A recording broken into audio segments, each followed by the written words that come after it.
Boa tarde a todos, a paz do Senhor Jesus Cristo. Estamos em mais um vídeo de estudo da verdade, da vida e da origem de toda a criação feita por Deus e todos os ensinamentos vindos da boca do próprio Deus que é revelado nas Escrituras Sagradas, que juntos com a verdadeira ciência, com a arqueologia e com a história antiga da humanidade, tudo isso junto forma uma coluna, uma firmeza da verdade, da fé e do amor vindos de nosso Senhor e Salvador Jesus Cristo. Em nosso último vídeo de estudo de toda a criação feita por Deus, este Deus que sempre existiu e nunca teve início, e este mesmo vídeo de estudo nós iniciamos com a criação feita por Deus de todas as coisas que existem hoje, tanto no mundo espiritual, como que é o mundo invisível, como também no mundo material, ou o mundo que podemos ver, mundo visível aos nossos olhos.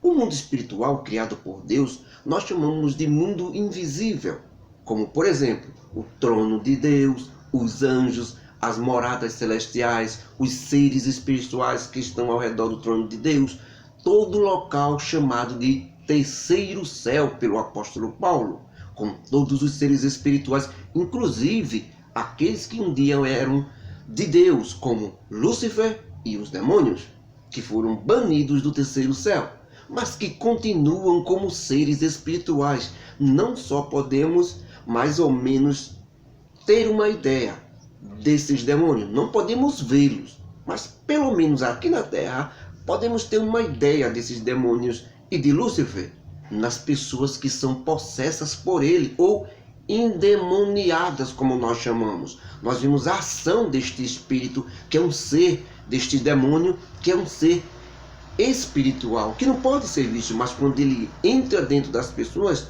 normalmente nas pessoas espíritas, que recebem estes espíritos, nós podemos ver a ação deles através dessas pessoas que deixaram esses espíritos entrarem nela. E o mundo material, criado por Deus, nós chamamos de mundo visível, ou aquele que podemos enxergar com nossos olhos, como o universo cósmico e infinito, englobando o Sol, a Lua, as estrelas, meteoros, constelações e nos planetas que nós falamos das coisas criadas por Deus, que podem ser vistas.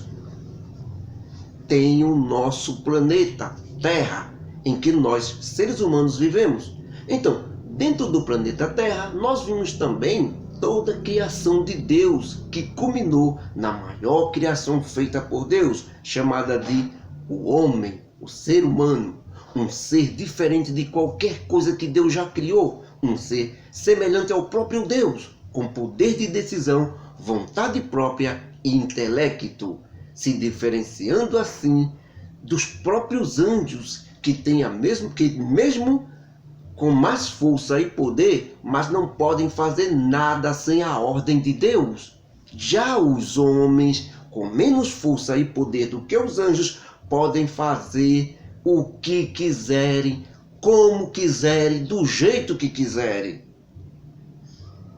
sem interrupção nenhuma de Deus, só tendo que arcar com as consequências de suas vontades, desejos e decisões. Isto, resumindo, se chama o livre-arbítrio do homem. O ser humano se torna diante de todo o resto da criação o ser mais elevado e o único que deve se tornar diante, que tem poder de gerar outro ser igual a ele, com poder de decisão também e independente. Um ser chamado homem independente gera outro ser independente dele mesmo e do próprio Criador. Através da sua companheira, a mulher, ele tem esse poder de gerar outro ser humano. Coisa esta que nenhum outro ser, que pelo menos é dotado de inteligência como o homem, como por exemplo os anjos, jamais podem, nem pôde fazer, nem nenhum tempo conseguirá gerar outro anjo. E o homem pode fazer isso. E foi exatamente esse poder de Deus dado ao ser humano, que de poder gerar outro ser humano independente, que despertou mais ainda a ira do próprio Satanás, que se achava ou queria ser como Deus. Mas jamais Satanás pôde criar um outro anjo como ele, ou um demônio como ele é agora. E ele, o próprio Satanás, também foi criado por Deus.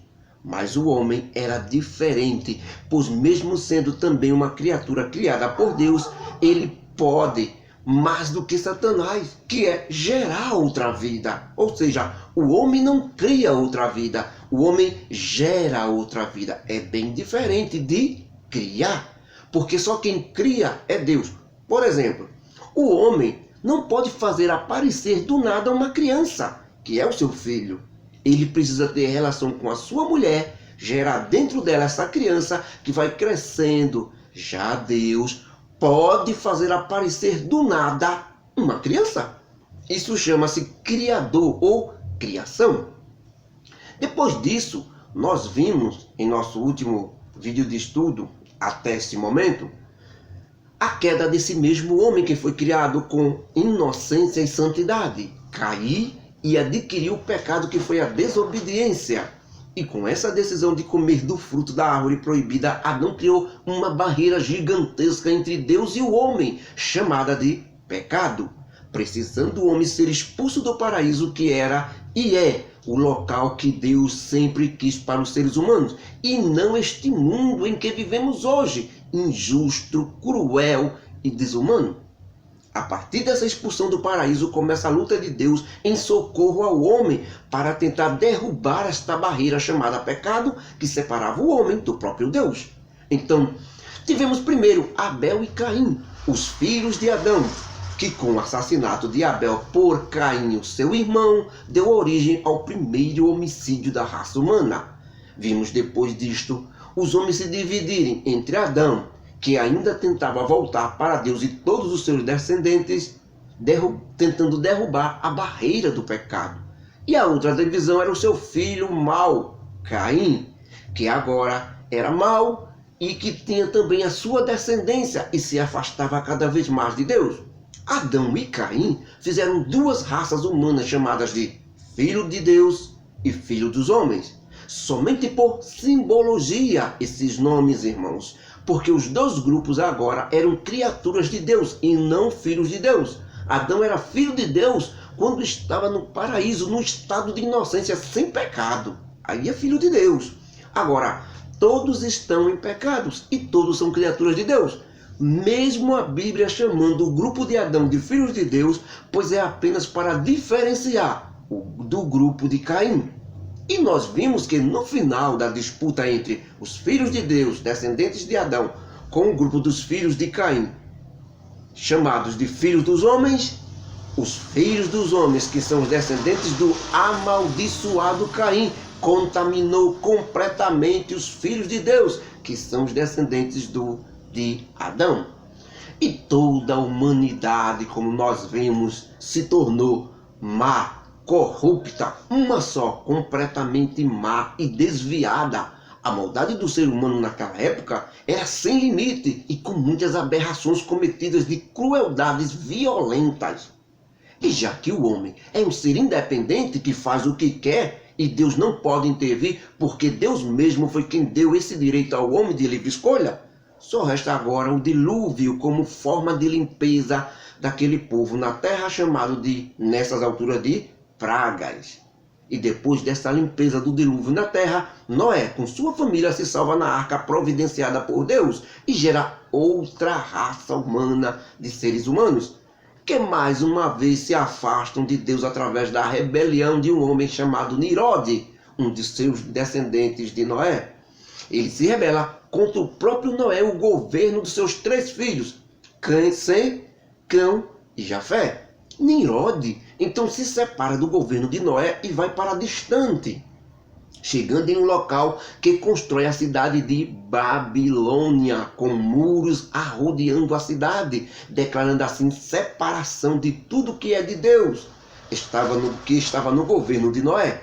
Dentro de Babilônia, Nirode constrói a Torre de Babel, cujo objetivo era chegar até o céu para escapar de um futuro dilúvio que aconteceria por causa de sua rebelião contra Deus. mesmo Deus tendo prometido a Noé que jamais destruía de novo a raça humana através do dilúvio. Mas Nimrod e o povo que seguiu ele não acreditavam na palavra de Deus. Assim Nimrod se tornou rei de todos aqueles que se rebelaram contra Deus na época de Noé. E foi aqui, dentro da cidade de Babilônia, e depois da morte de Nimrod, que se criou a primeira religião do planeta Terra através da esposa de Nimrod, e agora viúva, chamada de Seminares. Pois depois da morte de Nimrod, ela teve medo de perder o posto de líder do povo de Babilônia. Então ela proclamou que Nimrod estava vivendo foi reencarnado no filho que ela teve com Nimrod, chamado de Tammuz, criando assim a primeira religião de adoração, que era uma imagem de escultura feita de Seminares com seu filho Tammuz no colo, que ele era pequeno na época. A adoração à imagem de escultura feita de Seminares com seu filho no colo era rebelião e o começo da primeira religião do planeta Terra, aparecendo a imagem da mãe com o filho no colo. E essa rebelião ou religião declarava-se contra a adoração de Deus, separando o homem ainda mais de Deus. Deus resolve separar o idioma dos homens que estão construindo a Torre de Babel, fazendo com que eles parem a construção da torre, porque um não entendia a língua do outro. E assim muitos grupos saíram da cidade de Babilônia e se espalharam por toda aquela região perto da Mesopotâmia, o berço da civilização humana. Então, com a separação dos homens em várias regiões, Deus resolve não mais se direcionar à humanidade toda em geral, como foi até este momento, mas resolve agora separar um povo só no meio da humanidade para que esse povo ensinasse os outros povos e países quem é Deus de verdade. Deus chama então Abraão e faz promessas a ele de formar uma nação separada na terra. Abraão gera Isaac, Isaac gera Israel, ou Jacó, que gera 12 filhos que se transformam nas 12 tribos de Israel, que juntas formam o povo de Israel, vivendo na terra de Canaã, e que por causa de uma grande fome, todos foram para o Egito para fugirem da fome na terra de Canaã. Pois lá no Egito estava José, um dos filhos de Israel, que agora era governador de todo o Egito, e que depois de muitos anos se tornaram escravos ali no Egito. Então, neste momento, o povo de Israel está no Egito como escravos, mas se multiplicando cada vez mais. E nós deixamos o povo de Israel ali no Egito e fomos para a Mesopotâmia, ou terra de Uz, onde está o patriarca Jó. E é nessa história em que estamos agora. Em nosso último vídeo de estudo do livro de Jó, nós vimos como Jó encerrou sua defesa com um enredo magnífico contra as acusações de seus amigos, dizendo assim: eis que eu, Jó, já tenho colocado em ordem a minha defesa diante de Deus. Contei a ele a minha causa e tenho certeza que na análise da sentença do juiz chamado Deus, eu serei considerado e declarado inocente e justo. Quem de vocês agora irá contender comigo? Se eu agora me calasse, com certeza renderia o meu espírito. Só que aquele que está com a verdade deve ficar com ela até o fim. Duas coisas somente eu peço a Deus, e que ele não faça comigo.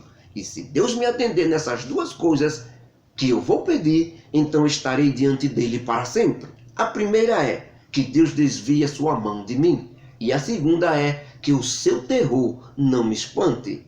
Se Deus me atender nessas duas coisas, então Deus pode me chamar do jeito que ele quiser e como quiser, e eu responderei na hora.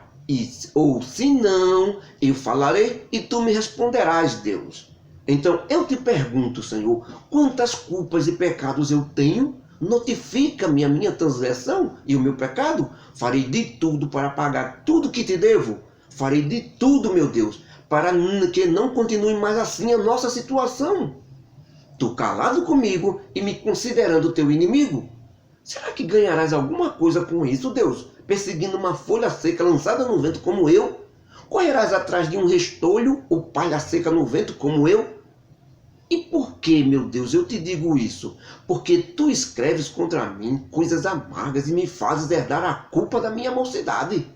Também coloca os meus pés no tronco e observa tudo em meus caminhos e marca cada passo que eu dou, colocando um sinal no meu pé, que cada vez que piso parece que vai consumindo minhas pernas como a podridão e como a traça que corroem até ela estragar.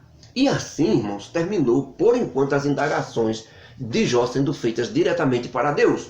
Mas observem, irmãos, que as duas coisas que Jó diz que estão contra ele e que ele mesmo afirma que é Deus quem está fazendo, Jó pede que Deus tire dele. Essas duas coisas é na verdade Satanás quem está fazendo.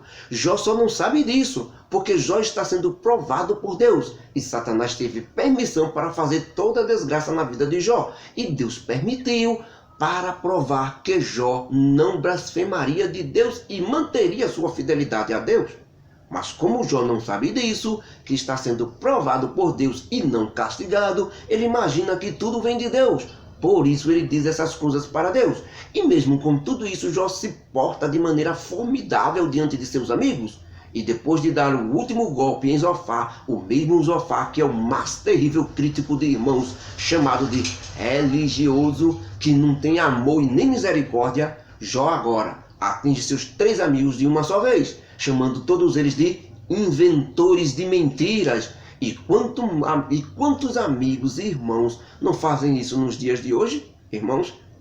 Quantos não inventam mentira, mas eles fazem manipulações sorrateiras para tentar frear ou parar o irmão que ele não gosta? Mas na verdade, irmãos, esses mesmos amigos de Jó, que de forma errada e sem entender nada tentam ajudar Jó, não esqueçam que são eles que no final também vão ficar com Jó.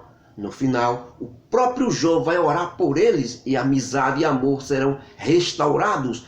Quem me dera que nos dias de hoje também fosse dessa mesma maneira.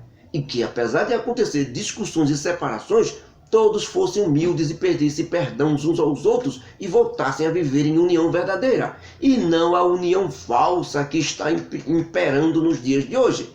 E por último, nós vimos Jó partindo para o que chamamos de briga de gigantes. Ou seja, Jó fala diretamente com Deus agora. Por isso ouvimos a célebre frase de Jó que muitos pregam nos púlpitos nos dias de hoje. Quando Jó disse, ainda que Deus me mate, nele eu esperarei. Mas muitos não sabiam por que Jó tinha dito isso. Jó disse isso porque de agora em diante ele vai abrir a sua boca e cobrar de Deus o que realmente ele tinha feito. Que pecado ele tinha cometido para merecer tão terrível castigo? E que, tomando essa atitude de cobrar a Deus, Jó corre um risco. Se por acaso Deus quiser acabar com ele, Jó disse que não teria mais nada a perder mesmo, porque já tinha perdido tudo. Nem saúde ele tinha mais. Estava sem família, sem dinheiro, sem paz e sem saúde. Então, se Deus resolvesse matá-lo por ele cobrar o que Deus mostrasse onde ele pecou, para Jó estava tudo bem, pois já se considerava morto mesmo. E hoje, irmãos, em nosso vídeo de estudo, nós iremos continuar com os pedidos de Jó para Deus. Porque Jó não parou nesses pedidos que nós falamos, não. Ele continuou. E ainda de maneira muito profunda e maravilhosa, Jó continua a falar com Deus na frente de seus amigos, que já estão boquiabertos. Jó continua dizendo que o homem nascido de mulher não é igual a Deus. O homem tem pouco tempo de vida e já estão determinados. Agora, durante esse tempo de vida, o que o homem tem é muita inquietação. O homem que vem a esse mundo como se fosse o nascimento de uma flor que nasce e depois murcha. Ou seja, o homem nasce, cresce, reproduz, envelhece e morre em muito pouco tempo. E quando vem a morte, o homem é como se fosse uma sombra que desaparece no ar. Mesmo assim, é a pessoa morta. Jó então diz, é sobre este homem que tu, Deus, coloca os teus olhos? Mas sobre mim não. Tu entra logo em juízo, me forçando a ter que perguntar tais coisas como essa pergunta que faço. Por que isso? E por que aquilo acontece? Quem do imundo, ó Deus, tirará o puro? E do puro tirará o impuro? Ninguém. Nenhum dos homens conseguirá isso, exatamente porque os dias de todos os homens estão determinados por Deus. Por ti, Senhor. Contigo, Senhor, está o número de meses de cada homem. E tu, Deus, colocaste limites neles, e jamais eles passarão daquilo que tu estabeleceste. Desvia-te, Deus, do homem para que ele tenha repouso, até que, como um trabalhador, ele tenha prazer e satisfação depois de um longo e cansado dia de trabalho duro. Porque, com certeza, há esperança para a árvore que foi cortada, pois de dentro do seu tronco crescerá outra árvore e ela se renovará. Agora, se a árvore envelhecer até a sua raiz, ou se ela for arrancada com raiz e tudo, então com certeza ela morrerá e não haverá mais esperança para ela. Mas se a sua raiz permanecer dentro da terra, ao menos sentindo a água no solo, ela terá forças para se reerguer e florar novamente, e dará ramos como a planta. Porém, quando o homem morre, se acaba tudo para ele. Ele é consumido quando seu espírito deixa o corpo. Eu pergunto, onde está o homem então? Por acaso está dentro daquele corpo sem vida? É claro que não. Não há mais nada ali daquilo que um dia foi uma pessoa. Só está o corpo morto. É por isso que Deus não permite que você fique atrás de corpo de pessoa que morreu. O corpo não é a pessoa. O corpo é só a morada da alma e do espírito da pessoa aqui na terra. A pessoa, a personalidade do ser humano é a união do espírito de vida